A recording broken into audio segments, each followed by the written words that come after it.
안녕하십니까. 블랙박스는 마이딘 블랙박스입니다. 제공 7월 8일 KUMC LA 저녁 뉴스입니다. 담당의 이승주 기자입니다. 첫 번째 뉴스입니다. 추미애 법무부 장관이 8일 검언 유착 의혹 사건을 수사할 독립수사본부를 구성하겠다는 윤석열 검찰총장의 건의에 즉각 거부 의사를 표명했습니다. 법무부는 이날 오후 7시 50분쯤 윤 총장의 건의사항은 사실상 수사팀의 교체, 변경을 포함하고 있다며 문헌대로 장관의 지시를 이행하는 것이라 볼 수 없다고 밝혔습니다. 윤 총장의 관련 입장이 나온 지 1시간 40분 만입니다. 앞서 윤 총장은 자신의 최측근이 연루된 이 사건에서 손을 떼고 결과만을 보고받겠다고 선언했습니다. 이어 서울중앙지검 수사팀을 포함한 독립적 수사본부를 구성하고 김영대 서울고검장이 지휘하도록 했다고 한발 물러선 제안이었습니다. 그리고 대검찰청은 법무부 장관의 지휘를 존중하고 검찰 내 외부 의견을 고려한 것이라며 공정하고 엄정하게 수사하도록 하는 방안이라고 강조했습니다. 그러나 추 장관 측은 윤 총장이 자신의 수사 지휘를 받아들이지 않았다고 판단했습니다. 이로써 지시 불이행을 이유로 한 윤 총장 직접 감찰 등 양측의 갈등이 깊어질 가능성이 커졌습니다. 이번 윤 총장이 건의한 절충안을 법무부와 대검 고위 간부들의 협의를 거쳐 나온 합의안이었던 것으로 알려졌습니다. 조남관 법무부 검찰국장이 먼저 대검에 이날 윤 총장의 절충안을 언론에 발표해달라고 요청했다고 합니다. 대검 관계자는 이렇게 중대 사안을 법무부 최고의 핵심 참모인 검찰국장이 그렇게 움직인 것은 당연히 추 장관도 추인했다는 의미로 받아들였다고 했다고 전합니다. 그런데 윤 총장이 입장을 낸 지 1시간 40분 뒤인 이날 오후 7시 52분 추 장관은 문헌대로 장관의 지시를 이행하라며 윤 총장의 제안을 공개 거부했습니다. 대검 간부들은 격앙된 반응을 보였으며 한 관계자는 법무부 검찰국장이 언론에 오픈해달라고 해서 절충안을 공개했다. 당연히 장관과 얘기가 된 걸로 알았다며 그런데 그걸 스스로 뒤집었다. 사기꾼들이다. 사기꾼이라고 했습니다. 또 다른 대검 관계자는 모 고검장과 절충안을 만든 조남관 검찰국장이 추 장관 면 세워주자 총장이 건의하는 식으로 발표해달라고 해서 그렇게 했는데 뒤통수를 때렸다고도 했습니다. 일국의 법무장관이 이렇게 하리라곤 상상도 못했다. 해괴망측한 돌발 행동이란 비판도 있었습니다. 다음 소식입니다. 7일 북한이 미국 대화 재개 의사가 없다는 점을 거듭 밝힌 가운데 스티븐 비건 미국 국무부 부장관 일행이 2박 3일 일정으로 한국을 찾았습니다. 미국의 북핵 협상 수석 대표이기도 한 비건 부장관이 코로나19의 전 세계적 확산 이후 첫 번째 방문 국가로 한국을 택했다는 점에서 방한 배경에 이목이 쏠리고 있습니다. 외교부에 따르면 비건 부장관은 8일 강경화 외교부 장관을 예방한 뒤 조세영 1차관과 제8차 한미 외교차관 전략대화를 갖습니다. 이번 전략대화는 비건 부장관 취임 이후 한미 양국이 처음으로 갖는 대면회의로 교착 국면에서 벗어나지 못한 한미 방위비분 담금 특별협정 SMA 협상과 미국이 추진 의사를 밝힌 G11 확대 방안, 그리고 중국을 배제한 경제 공동체인 경제 번영 네트워크 등이 주요 안건으로 다뤄질 예정입니다. 다음 뉴스입니다. 서울중앙지법이 7일 북한과 김정은은 6.25 국군 포로 2명의 강제 노역에 대해 각각 2,100만 원씩 손해배상하라고 판결했습니다.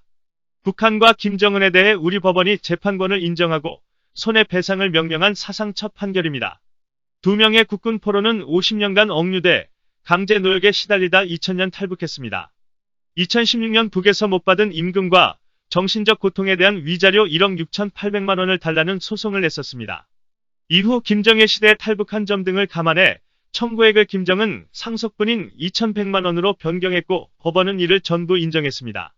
국군 포로 변호인단은 북한과 김씨 일가의 불법 행위에 대해 우리 법정에서 민사 책임을 물을 수 있는 길을 열어준 이정표적 판결이라고 했습니다. 북한을 외국으로 보면 우리 법원에 관할 권이 미치지 않는다는 주장도 있었습니다. 그러나 변호인단은 북을 외국으로 인정하지 않는 우리 헌법 취지에 따라 내린 판결이라고 했습니다. 국군 포로 측은 국내의 남북경제문화협력재단이 북한에 지급할 저작권료로 우리 법원에 공탁한 20억 원을 압류할 계획이라고 했습니다. 임종석 전 대통령 비서실장이 이사장인 이 재단은 국내 언론사 등이 사용한 북한 TV 사진 저작권료를 징수해 북으로 송금해 왔는데 2008년 금강산 관광객 피살 사건으로 송금길이 막히자 저작권료를 우리 법원에 맡기고 있습니다. 북에 억류됐다 사망한 오토 원비어 씨 부모는 미국 법원의 5억 달러 배상 판결을 근거로 미국 내 북한 자산을 추적해 벌써 2,379만 달러를 찾은 것으로 알려졌습니다. 이번 판결은 시작에 불과합니다. 북한과 김 씨 일가의 반인도적 불법 행위에 대해 끝까지 책임을 물어야 이들의 만행이 줄어들 수 있을 것입니다. 다음 뉴스입니다. 코로나19 바이러스가 집회위에서 얼마까지 생존할 수 있을까라는 궁금증이 있었는데요. 여기에 해답을 알려줄 수 있는 연구가 나왔습니다. 메릴랜드에 있는 미 육군 감염병 연구소 연구팀은 최근 논문 사전 공개 사이트 메디알액트I5에 올린 연구 논문에서 1달러와 20달러 지폐 등에서 묻은 코로나19 바이러스의 생존 시간을 분석했습니다. 바이러스 분석은 RNA 분석법이 아닌 세포 배양법을 사용, 실제 감염성이 있는 바이러스의 존재를 확인하는 방식으로 진행했습니다. 실험에는 현재 유통하지 않은 새 지폐를 사용했고, 상대 습도는 40에서 50%를 유지했습니다. 연구팀 분석 결과 섭씨 22도에서 1달러 지폐에 붙은 코로나19 바이러스는 8시간 이상 생존하는 것으로 확인됐습니다. 또 같은 온도에서 20달러 지폐에 붙은 바이러스는 24시간 이상 생존하는 것으로 나타났습니다. 온도를 사람의 체온과 비슷한 37도로 올렸을 때 1달러 지폐에서는 코로나19 바이러스가 4시간가량, 20달러 지폐에서는 8시간 정도 버티는 것으로 조사됐습니다. 이에 따라 지갑이나 주머니 속 지폐에서는 코로나19 바이러스가 24시간 정도 생존하는 것으로 파악됐습니다. 주변에 코로나19 확진자가 많다면 지폐에 바이러스가 묻어 있을 가능성이 있는 만큼 지폐를 만진 다음 반드시 손소독을 해야 할 것으로 보입니다. 다음 뉴스입니다. 국회 외교통일위원장인 송영길 더불어민주당 의원이 감자를 수확하며 북한 동요 대홍단 감자를 불러 논란이 일고 있습니다.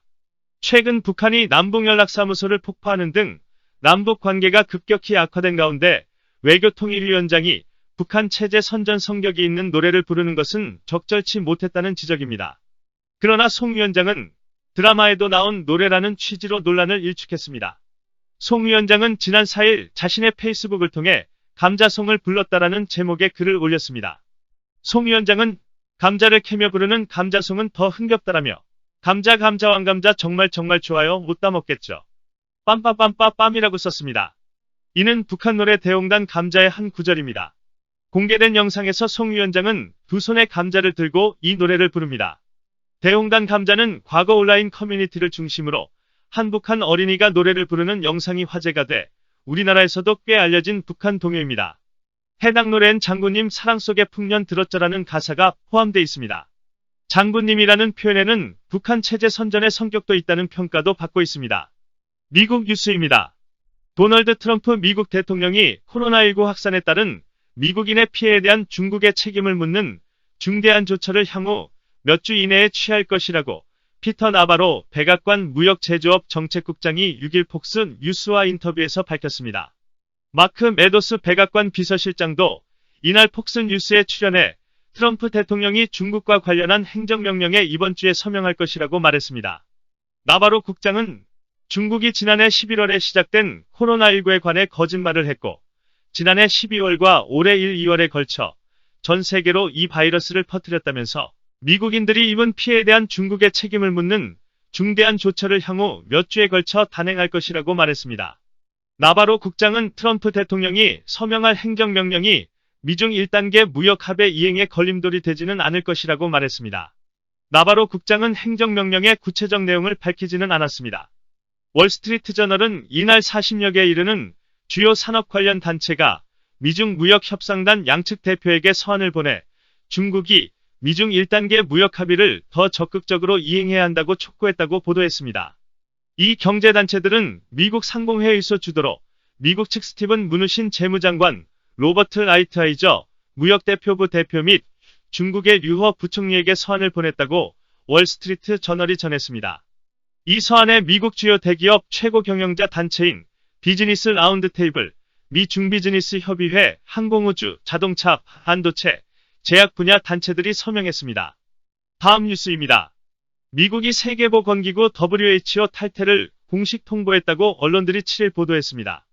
도널드 트럼프 미국 대통령이 코로나19 대유행 와중에 WHO가 중국 편향적이라는 강한 불만을 표시해온 상황에서 기구 탈퇴라는 극약 처방을 결국 실행에 옮긴 것입니다. 정치 전문 매체 더일은 이날 행정부 고위 당국자가 미국의 WHO 공식 탈퇴를 확인했다고 보도했습니다. 미국의 탈퇴 통보는 6일부로 유효하며 안토니우 구테르스 유엔 사무총장에게 탈퇴서가 제출됐다고 전했습니다. 외신들은 탈퇴 절차를 거쳐 탈퇴가 확정되는 것은 1년 후인 2021년 7월 6일이라고 보도했습니다. 다음은 한국에 의해 못할 판결을 소개하겠습니다. 세계 최대 아동성 착취물 사이트 웰컴 투 비디오 운영자 손정우 씨의 미국 송환 불허 여파가 재판부에 대한 비난으로 번지고 있습니다. 서울고등법원 형사 29의 강영수 부장판사는 6일 손 씨에 대한 세 번째 범죄인 인도심사에서 손정우를 미국에 송환하지 않는다고 결정했습니다. 재판부는 손정우가 한국에서 처벌받는 것이 대한민국이 아동 청소년 음란물 제작을 예방하고 억제하는 데 이익이 된다며 이같이 밝혔습니다. 그러나 많은 한국민들은 이번 판결을 내린 부장판사의 대법관 자격을 박탈하라는 청와대 청원글은 30만 명을 넘어섰고 여성단체들은 사법부도 공범이라며 강하게 비판했습니다. 또 여성단체들은 사법부를 규탄하는 기자회견을 열었습니다. 외신들도 담당 재판부를 비판했습니다. 뉴욕타임스는 웰컴 투 비디오에서 아동 포르노를 다운받은 미국인들은 징역 5에서 15년의 중형을 받았다고 보도했고 로라 비커 BBC 서울특파원은 SNS에 배가 고파 달걀 18개를 훔친 남성의 18개월형과 손정우의 형량이 똑같다고 지적했습니다. 남은 수사를 위해 손 씨가 국내에 있어야 한다는 재판부 말에도 지적이 일고 있습니다. 손정우는 2심에서 1년 6개월의 실형이 확정되고 지난 4월 27일 만기 출소 예정이었지만 미국 법무부의 송환 요구에 따라 다시 구속됐었습니다. 그러나 이날 법원이 손정우를 미국에 보내지 않기로 결정함에 따라 손정우는 곧바로 석방됐습니다. 범죄인 인도심사는 단심제라 불복 절차가 없습니다. 다음은 한국 소식입니다. 민중가수이자 운동권 가수로 널리 알려진 안치환이 진보 권력 내부의 기회주의자를 비판하는 듯한 신곡 아이러니를 발표했습니다.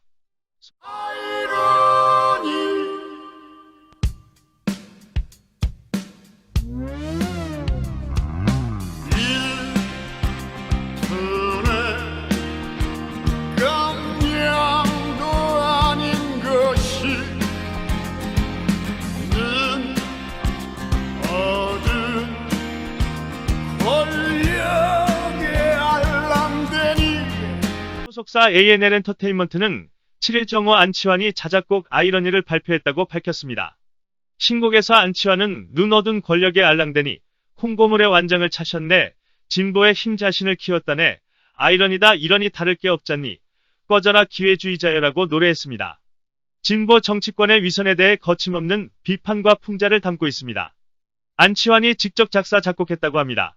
안치환은 곡 소개에서도 세월은 흘렀고 우리들의 낯은 두꺼워졌다. 그날의 순수는 나이 들고 늙었다며 어떤 순수는 무뎌지고 음흉해졌다. 밥벌이라는 숭고함에 덕계에 눌려 수치심이 마비됐다고 했다. 이어 권력은 탐하는 자의 것이지만 너무 뻔뻔하다. 예나 지금이나 기회주의자들의 생명력은 가히 놀라울 따름이라며 시민의 힘 진보의 힘은 누굴 위한 것인가. 아이러니라고 현실의 정치를 비판했습니다. 다음은 일기예보입니다. 먼저 한 주간 예보입니다. 오늘부터 다음 주 목요일까지 구름 한 점 없는 맑은 날씨가 계속되겠습니다. 평균 낮 최고 기온은 83도에서 일요일에는 93도까지 올라가겠습니다. 아침 최저 기온은 62도에서 일요일 71도까지 올라가겠습니다. 이상 유금이었습니다. 블랙박스라면 마이딘 블랙박스입니다. 제공 KUMC 저녁 뉴스를 마치겠습니다. 다음 주 목요일까지 90도를 오르내리는 무더위가 계속될 거라는 기상대의 예보입니다. 충분한 수분 섭취와 가능하면 외출을 삼가하셔서 이 더위를 이겨나가시기 바랍니다. 편안한 밤 되세요.